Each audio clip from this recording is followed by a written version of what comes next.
First up was this girl, and we did not have to look far to find the problem. After a little bit of trimming, we discovered that she had what we call a sole fracture, and that's when that sole actually pulls away from that heel ball.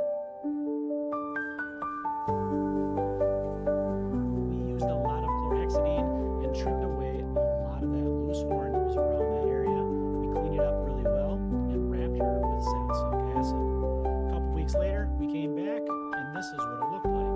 Not pretty, I would say. However, after we got it all cleaned up, it looked way, way better. So once again, we gave her a salicylic acid wrap, and now we're back about a month later to see how it is. First thing we can tell, this block has got to go. It's starting to wear. Regardless of what that other claw looks like, we're going to take this block off and replace it if need be.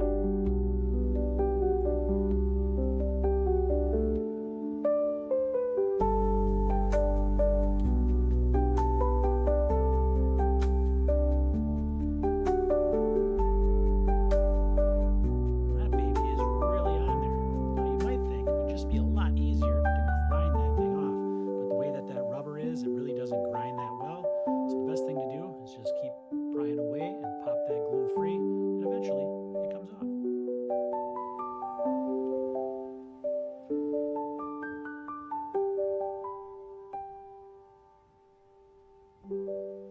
So what I'm looking to do here on this recheck is just make sure we don't have any digital dermatitis that's still there.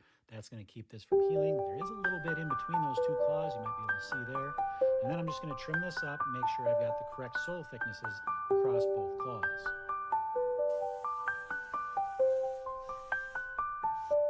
So we move in a little closer, we can see that that sole is looking much better now. We've got some decent depth there after the last couple months, which is good considering the way that it looked. This heel bulb still got a little bit of work there left to do before that's all healed up nice. This area here, this little yellowish, pinkish area, that's just some residue that was in that hoof horn when it was created due to that problem we had. There's nice white horn underneath that, so that's a good sign. These brown spots, nothing to be concerned with.